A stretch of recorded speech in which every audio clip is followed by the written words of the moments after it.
Tuhan itu tidak beranak dan diperanakan, bahkan tidak menyerupai ciptaannya. Ini yang membuat dia memilih Islam. Silakan disimak mu'alaf cerdas ini. Jadi kalau saya itu lebih kepada alhamdulillahnya ya, Allah telah memilih saya gitu. Allah telah memberikan hidayah gitu kepada saya. Sikatnya pasti gitu, ada keterlibatan hidayah dari Allah pasti dalam hal itu. Dan saya itu kenapa ceritanya bisa memeluk Islam itu mungkin dari latar belakang keluarga saya dulu ya. Latar belakang keluarga saya dulu itu agamanya beragam gitu. Bahkan bisa dibilang beragam. Ayah saya itu agama A, ibu saya B, adik saya D gitu. Bisa begitu gitu ya. Dan orang tua itu lebih kepada membebaskan sebenarnya dulu. Orang tua itu lebih kepada, oh ya kamu silahkan mau kemana ibadah kemana silahkan. Tapi ada hal unik di situ yang saya perhatikan. Kenapa orang tua itu membebaskan ikut ajaran agama ini boleh, ikut ini boleh, tapi kalau Islam ini dilarang itu. Nah, itu kenapa tuh? Islam ini malah dijauhkan. Oh, kalau Islam jangan deh, jangan, nggak boleh. Begitu. Saya penasaran gitu kan. Nah, terus ada masalah apa? Oke. Gitu. Bagus nih ceritanya kayaknya nih. Terus gimana tuh? Betul. Jadi itu kan sejak kecil ya. Sejak kecil udah diarahkan begitu, dan ada mindset, ada arahan-arahan secara tidak langsung yang diberikan gitu kepada saya. Jadi kayak image Islam itu sejak kecil udah ditanamkan. Tapi dalam konotasi negatif di sini. Oh ya Allah, Rabbi. Betul. Jadi kayak misalnya kalau dengar biasanya itu, Islam tuh keras. Agamanya keras, banyak aturan. Islam tuh apaan tuh? Pakai kerudung gitu ditutup-tutupin perempuannya. Begitu ya. Dan yang paling parah mungkin yang kita semua tahu ya, misal itu terorisme. Oh iya itu ya. Dan itu adalah suatu hal yang berita internasional gembor-gemborkan itu tentang Islam itu. Islam agama teroris. Ya Allah. Yang saya tahu itu, yang saya tangkap sejak kecil ya. Begitu. Dan di saat ini ya terpengaruh juga kan, saya awalnya lahir di Jakarta, saya tinggal di Jakarta, dan itu saya sempat pindah-pindah sekolah. Dan pindah-pindah sekolah ini ada kurikulum sekolahnya masing-masing.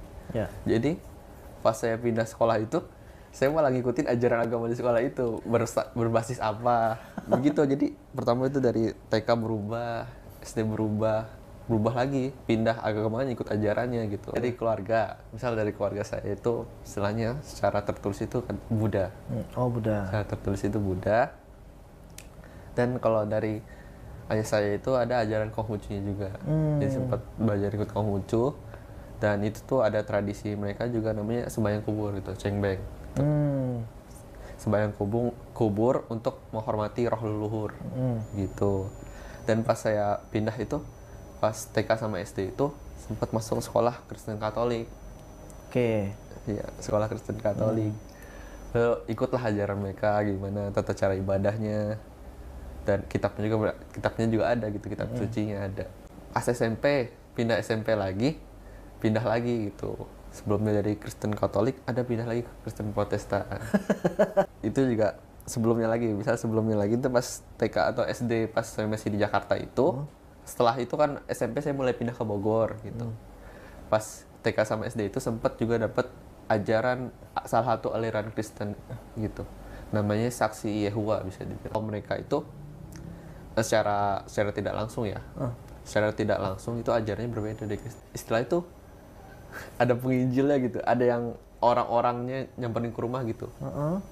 Ajakin, belajar ini yuk, dikasih kitabnya. Jadi kayak sales gitu. Bisa dibilang kayak sales. Agama apa tadi namanya? Unik ya. Iya begitu. Sampai akhirnya tadi lanjut ke SMP, saya SMP pindah ke Bogor dan masuk sekolah Kristen Protestan, dan saya ikut juga ajarannya gitu. Ibadah juga ikut-ikut aja gitu ke tempat ibadahnya. Terus baru SMA itu saya SMA di SMA negeri. Ini saya masih memeluk Nasrani, saya bilang Kristen Protestan ini. Dan setelah beberapa saat ya, kira-kira 2 tahun lebih gitu, saya mulai berubah gitu. Maksudnya sebelumnya mungkin saya Nasrani yang lumayan cukup taat, saya mulai mempertanyakan segala sesuatu gitu. Saya mulai mencari tahu lebih lanjut. Bahkan saya sempat masuk ke fase namanya agnostik bisa dibilang. Oh gitu. Itu SMA itu. Mulai ada hidayah berarti ya, mulai ada hidayah masuk. Setelah Oke. itu saya mulai mempertanyakan segala sesuatu gitu. Kita tuh sebenarnya hidup tuh buat apa sih? Itu kelas berapa itu? Kelas 2 hampir ketiga SMA hampir gitu. ketiga. Terus? Ketiga SMA gitu. Duh, kita hidup tuh buat apa sih tujuannya? Kita hidup tuh kok gini-gini aja gitu. Oke. Masa sih nggak ada tujuannya, masa nggak ada arahannya sama sekali. Terus pas saya cari tahu lebih lanjut lagi pasti, oh jangan-jangan sebenarnya agama ini tuh benar-benar prinsip hidup gitu. Agama ini penuntun gitu sebenarnya. Nah, tapi waktu itu kan yang saya pikir, kan saya udah ada pengalaman sebelumnya itu, Iya. pindah-pindah itu ya. Ya saya dibilang pindah-pindah gitu yang unik gitu ya. Nah, saya mulai bertanyakan dari cari tahu, ini mulai dari konsep Tuhan itu dulu. Tuhan itu sebenarnya ada apa enggak gitu. Nah, saya coba cari tahu lebih lanjut gitu. Apakah Tuhan ini hanya karangan orang aja gitu, Iya. hanya dongeng belaka gitu bisa dibilang ya. Tapi apa atau sebenarnya Tuhan ini benar ada gitu. Dan saya mencari Tuhan nih sebenarnya. Wow. Cara mengetahui Tuhan itu ada atau tidak itu lihat dari ciptaannya, lihat dari ciptaannya gitu. Bisa kelihatan ciri-cirinya. Misal kalau kita melihat ya, kalau orang-orang Barat bisa dibilang atau ateis bilang itu, misal kalau ada ayam, seekor ayam bertelur, dan telur itu menetas jadi anak ayam, jadi ayam lagi. Kan kata mereka itu suatu yang natural, suatu yang alami terjadi gitu. Iya. Tapi yang kalau dipikir lebih lanjut, kenapa pas ayam itu bertelur, kan ada banyak telurnya. Ada telur yang menetas, Iya. dan ada telur yang nggak menetas. Apa yang terjadi gitu di situ? Iya. Apa yang terlibat di situ gitu? Iya. Kalau tumbuhan juga kita lihat, kenapa kalau kita nanam biji, ada yang bisa tumbuh subur jadi pohon, ada yang busuk di dalam tanah. Iya. Kenapa itu? Pasti ada keterlibatan itu ya. Ya betul, ada keterlibatan hal-hal yang sebenarnya manusia ini tidak pahami gitu. Iya. Ada keterlibatan hal-hal yang tidak dapat dijangkau oleh akal manusia gitu. Masya Allah. Dan kita melihat dari situ, itu mungkin salah satu buktinya aja, dan banyak gitu, banyak sekali bukti kalau Tuhan itu sebenarnya ada. Ya. Dan dari pola agnostik itu saya mulai percaya, oh sebenarnya Tuhan itu ada. Nah, saya mulai mikir kembali. Lalu, kalau Tuhan itu benar ada, nggak mungkin Tuhan ngebiarin kita tanpa arahan. Tuhan ngebiarin kita aja, makhluk ciptanya tanpa tujuan gitu. Iya. Dan saya kembali melihat lagi agama-agama ini. Oh berarti pasti ada agama yang turunkan Tuhan ini buat kita gitu, Masya buat nuntun kita. Tapi yang mana gitu kan kalau Iya, pengalaman iya, saya kan banyak lagi tuh gitu. agama kan. Betul kan banyak agama gitu. Apakah yang gonta-ganti kemarin atau yang mana betul. gitu kan? Nah makanya Terus. di saat itu saya memutuskan untuk mempelajari kembali satu-satu yang saya udah lewati itu. Oh, pelajari satu-satu tuh. Betul, saya pelajari satu-satu. Saya baca kitabnya lagi satu-satu. Saya searching lagi di internet. Saya diskusi juga gitu sama pemuka agamanya juga gitu. Oh gitu. Iya, diskusi tanya gitu. Kok ini begini ya? Oh iya begini, ini begini gitu. Dan singkatnya ya, yang pas bayangan saya waktu itu kan pas agama ini ada yang benar sebenarnya. Agama ini ada yang sebenarnya itu otentik bisa dibilang, asli gitu. Tapi yang mana? Dan pas bayangan saya waktu itu, saya menaruh Islam itu agama yang paling gak mungkin benar. Karena image saya sebelumnya itu yang udah ditampilkan dari keluarga dan media. Ya Allah. Bisa dibilang pengaruh media yang udah saya dapat selama itu 17 tahun hidup gitu. Oh, kayaknya kalau ada agama yang benar, itu nggak mungkin Islam deh. Jadi saya kan belajar agama semua agama tadi. Saya taruh agama Islam paling terakhir, kemungkinan paling terakhir. Oke. Begitu. Jadi saya pelajari satu-satu dari awal. Kembali dari Buddha. Ajarannya begini, ini begini, kitabnya begini gitu. Sejarah, paling banyak mungkin di sejarah bisa dilihat ya. Dari Buddha, Hindu, tadi Hindu juga? Nasrani juga. Hindu juga. Ya, pelajarinya iya, Pelajarinya tapi iya. masuk masuknya secara enggak ya? secara ibadah, Terus. secara ini enggak gitu. Terus kemudian? Saya pelajari satu-satu semuanya gitu dari awal dan akhirnya gitu. Kayak perasaan saya waktu udah pelajari semua itu tapi Islam belum. Ya. Islam juga ya akhirnya ya. Ya udah deh mau gimana lagi kan? Ya kan emang pengen cari tahu gitu. betul. Ya belajar namanya juga belajar gitu. Betul. Nggak bisa milih-milih gimana juga. Ya, akhirnya juga saya pelajari. Waktu itu saya coba beli Al-Quran dan Saya kan polos waktu itu. Tanya aja ke teman saya, ini cara bacanya gimana? Ini cara bacanya gimana ya? Gitu. Oh, dimarahin. Oh, kan waktu itu masih belum Islam ya. Oh, kamu harus wudu dulu. Hah, wudu? Udah apa gitu. Kamu sebelum baca harus wudu dulu. Wudu apa gitu. Jadi singkatnya, saya baca Al-Quran itu terjemahannya aja, Oke. matinya. Dan sempat itu saya pas beli Al-Quran ya, saya taruh di kamar itu, orang tua ngeliat gitu. Orang tua ngeliat, aduh, apaan itu? Wah, mau baca-baca apaan itu? Wah, nggak suka orang tua gitu. Iya. Orang tua tidak suka. Dua-duanya. Ya, dan saya sembunyi-sembunyi aja lanjutin gitu. Waktu itu saya beli Al-Quran sama buku-buku tentang Islam. Misal yang masih yang sederhana gitu yang saya cari. Misal kayak dari rukun Islam, rukun iman. Dan yang salah satu hal yang paling berpengaruh gitu selain Al-Quran yang bisa membawa saya gitu, mengarahkan saya ke Islam itu motivasi ya, mendorong banget gitu buat masuk Islam. Oh, ini agama Islam sebenarnya benar gitu. Itu adalah sirah, cerita dari Nabi Muhammad SAW. Itu berpengaruh banget itu ke saya. Jadi pas Al-Quran itu saya coba baca per halaman. Tapi saya rutin itu, sehari ada 1 juz gitu. Latihnya aja, kan belum bisa Arab ya gitu. Latihnya aja 1 juz. Dan ada yang hal itu di kepala saya itu kayak ting gitu. Dia kayak kan sebelumnya saya udah belajar agama-agama yang lain gitu.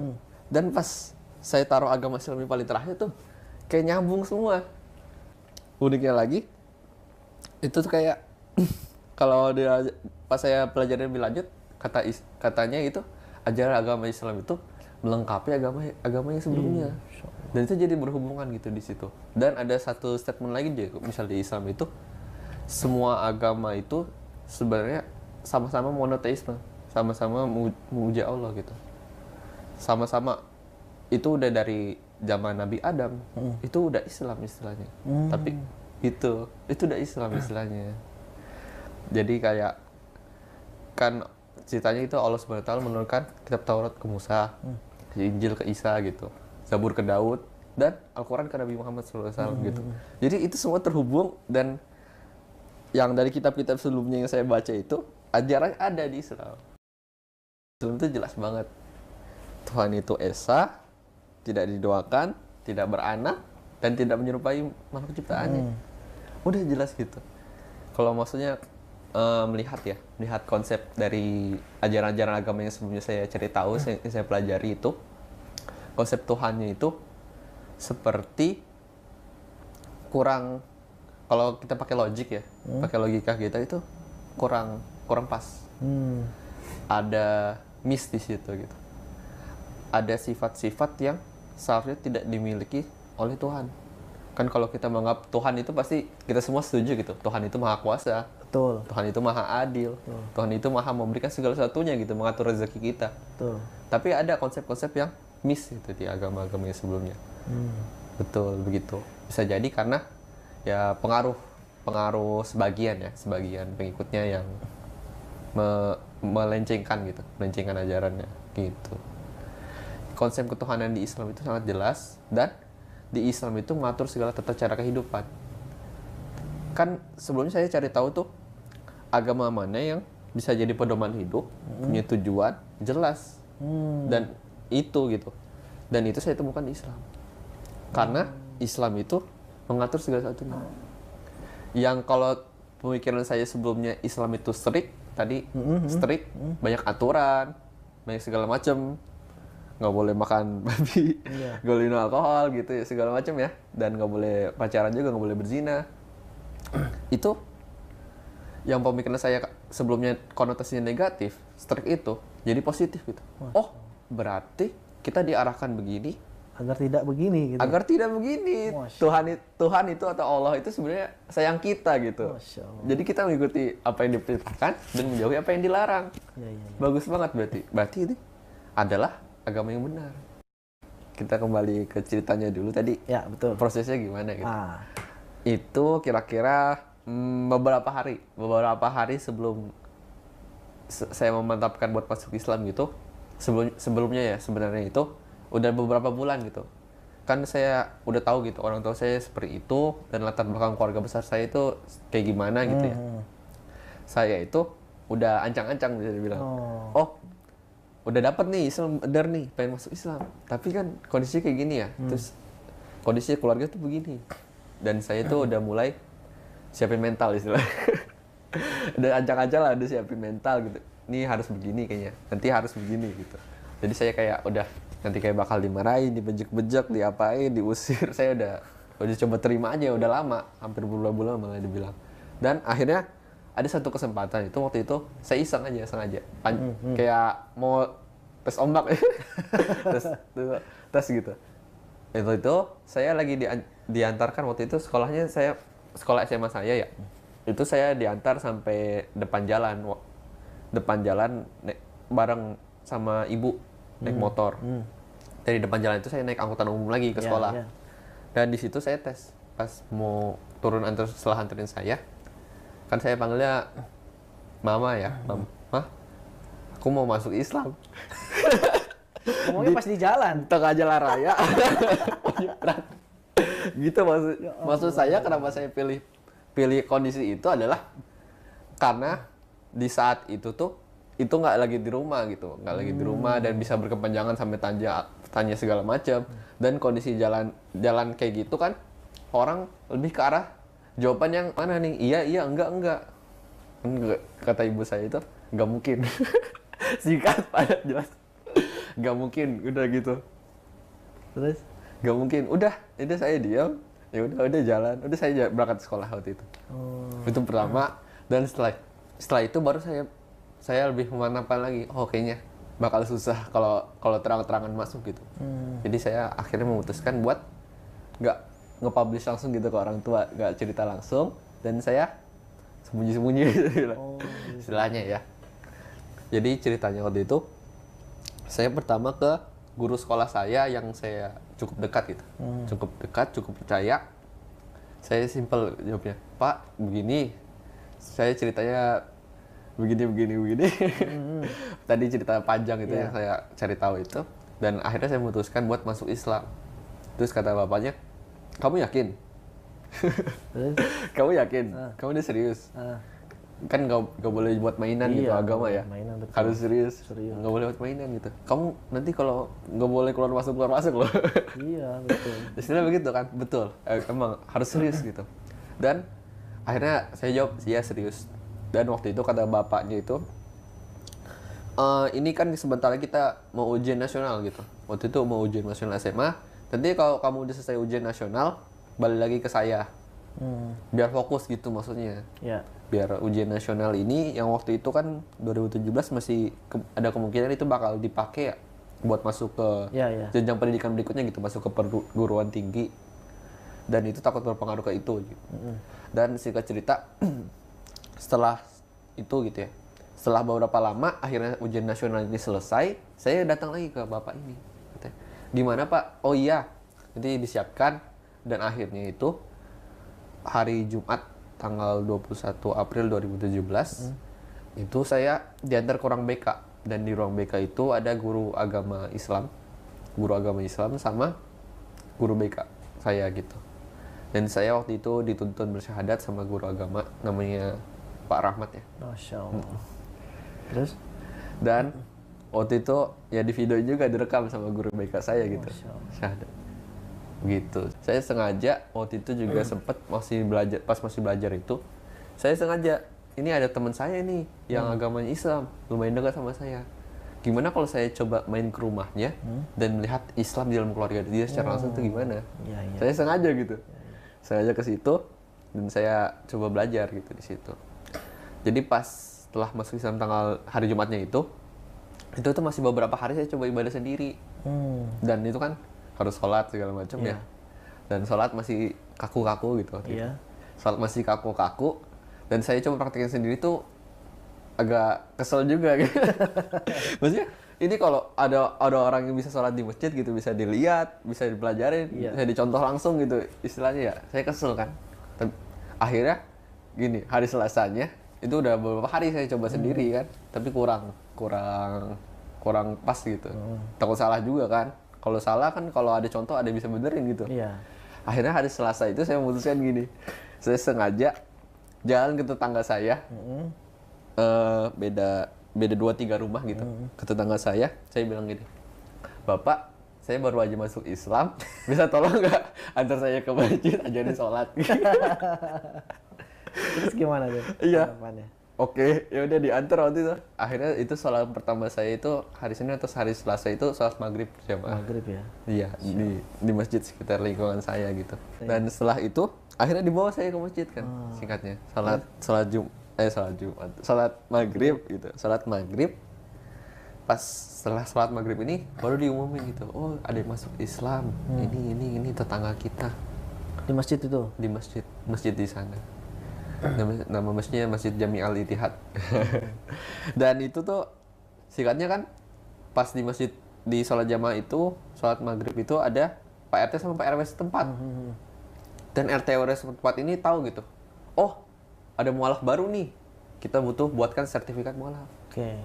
Tapi sertifikat mualaf ini akhirnya harus dibuatkan kok ke rumah. Akhirnya RT sama RW ini datang ke rumah saya. Dan saya mau gak mau kan cerita gitu. Pas kata Pak RT gitu mulai pembicaraan, begini Pak, Bu, maksud kedatangan kami ke sini karena anak bapak dan ibu kan baru saja masuk Islam dan pengen dibuatkan sertifikat mualaf. Dan kaget aku. Taunya di situ. Tahu pas itu. Taunya di situ. Ya Allah. Terus Iya. gimana tuh? Itu kan strategi saya gitu. Setelah dapat tanggapan yang gak mungkin itu. Iya. Ya kan saya udah saya siapin mental aja deh. Saya buat strategi begini gitu. Dan Ya Allah.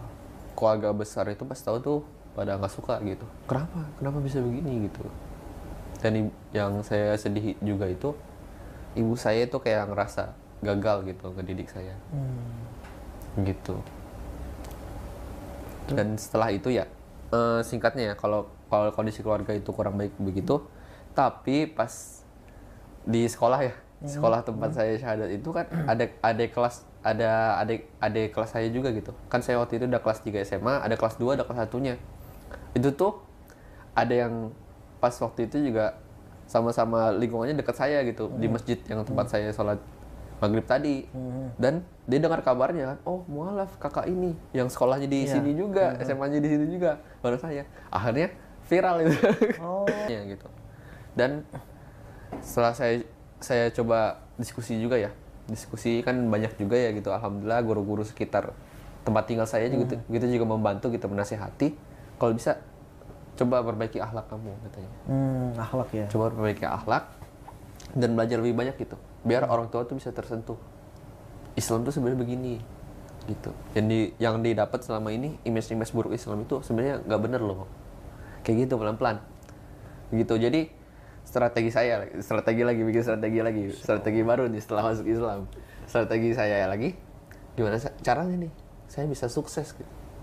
Gimana caranya saya setelah mengemban agama yang baru ini tuh bisa menunjukkan keunggulan agama ini. Islam tuh sebenarnya begini. Islam tuh sebenarnya mulia. Islam tuh sebenarnya baik. Gitu ya. Jadi mulai ini menanggapi mungkin kan kalau stigma Islam ya. Oh mungkin dari agama dulu tadi. Agama yang benar dan agama yang paling benar. Jadi benar gitu. Jadi tadi pendapat Bang Hendrik ya. Islam itu agama yang benar, bukan agama yang paling benar gitu. Karena jelas Allah Subhanahu wa taala juga menyebutkan agama yang diridhoi itu cuma Islam gitu. Agama yang benar-benar diterima itu cuma Islam gitu. Dan kalau kita mau masuk surga juga jalannya Islam. Begitu kan ya. Ya, jadi agama kalau pendapat katanya itu semua agama itu benar, semua agama itu sama dan Islam yang paling benar itu salah gitu.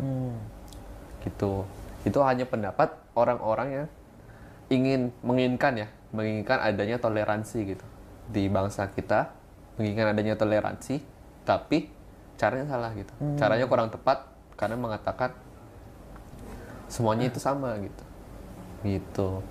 Dan berikutnya tadi mungkin stigma Islam. Iya. Ya, misal salah satunya kalau bisa dibilang tadi yang saya udah sebutkan mungkin teroris. Terus agama Islam juga keras, strict. Dan tadi yang juga itu istilahnya itu. Yang agama Islam banyak yang ngutang ya. Tadi kata-kata itu. Agama Islam banyak yang ngutang karena dilihat itu kenapa kebanyakan negara yang menganut agama Kristen, agama Nasrani, dan ateis mungkin di Barat itu negaranya itu maju, Nah. ekonominya berkembang Nah. dan banyak orang-orang kayanya. Iya. Tapi kenapa negara-negara Islam tuh Iya, iya. orang-orangnya masih di bawah gitu, Iya. masih di bawah. Misal kalau dilihat negara-negara Islam ya Timur Tengah, Afrika, Iya, iya. dan kita gitu, Asia. Itu kenapa gitu? Itu kan, kalau orang tua saya juga mengatakan begitu gitu. Ih, ngapain ikut agama Islam? Itu lihat aja orang-orangnya, emang sukses. Gitu. Emang sukses itu kan pada miskin, ya gitu Iya, kan. iya. Karena ini ya, salah satu quote yang saya suka gitu dari Habib Nurmagomedov gitu, petarung MMA gitu, Iya, iya. yang membela Islam ya. Kita itu dilihat orang-orang dari luar agama Islam itu dari perlakuan kita, Iya. dari akhlak Akhlak ya. kita, dari apa yang kita tunjukkan, prestasi-prestasi kita juga dilihat oleh mereka gitu. Iya. Apa yang nampak gitu. Oh, agama Islam itu bagus kata kamu. Apa buktinya? Kamu bisa apa? Iya, Kamu udah jadi apa? Yang dilihat kan begitu gitu. Yang itu saya suka gitu. Berarti emang Islam nih bagus, Islam ini mulia, dan Islam ini bisa memajukan suatu bangsa itu jika diterapkan sepenuhnya. Diterapkan sepenuhnya itu maksudnya benar-benar itu dipakai gitu. Dipakai dalam kehidupan dan menyeluruh. Masya Allah. Iya, jadi kalau misalnya kita ingin mendakwahkan gitu, berdakwah, salah satu cara untuk berdakwah, karena kalau kita dengar istilah dakwah itu biasanya ceramah ya, Iya. ngomong langsung, Iya. ayo sholat jamaah, ayo sholat duha atau puasa gitu Iya. ya, gampang ya, itu kan dakwah secara langsung gitu ngomong. Tapi kalau kita melalui tindakan yang tadi, kita melalui akhlak kita, itu dakwah secara tidak langsung. Betul. Itu dakwah secara tidak langsung, dan orang kadang lebih ngenanya itu dakwah Iya. secara nggak langsung itu. Iya, benar. Oh iya, kamu ngajakin sholat duha, kamu bilang sholat duha bisa memperlancar rezeki. Oh iya, kamu kaya ya, kamu lumayan sukses. Oh iya gitu digandeng, gitu dibawa. Misal atau mau ngajak sholat jamaah, sholat jamaah yuk, selesai sholat gue traktir makan deh. Kan enak tuh jadinya. Bisa gitu, itu salah satu contohnya gitu. Gitu. Jadi itu stigma-stigma Islam yang buruk itu terjadi kebanyakan itu karena Islam masih belum diterapkan secara penuhnya. Oke. Cara mendakwahkan ya, kalau cara mendakwahkan itu sebenarnya banyak gitu. Tadi contoh-contoh aja yang saya berikan gitu. Kalau saya sendiri itu lebih kepada kombinasi keduanya. Oh, kombinasi ya. Kombinasi Masya Allah. keduanya gitu. Luar biasa ini. Masya Allah, kombinasi tuh kayak gimana tuh, Pak? Oh iya, mungkin ini berlanjut ke cerita tadi ya. Iya, cerita nggak di apa-apa, belakang lanjutin ini. aja kok. Apa sih mimpi saya itu di Islam? Apa sih cita-cita saya gitu? Cita-cita saya itu sebenarnya saya melihat ke diri pribadi saya gitu. Kan ini ya, kita semua diciptakan oleh Subhanahu wa Ta'ala berbeda-beda. Betul. Ada yang punya kelebihannya apa, ada yang punya kelebihannya di bidang yang lain lagi. Gitu. Saya melihat ke diri saya itu lebih tertarik ke arah entrepreneurship. Wah, Masya Allah. Lebih ke arah bisnis gitu, mengembangkan usaha. Dan saya melihat itu dan ada track recordnya gitu. Track Wah, record. Mantap di istilah track record. Dari keluarga saya juga ada gitu ke arah sana. Dan saya emang suka gitu.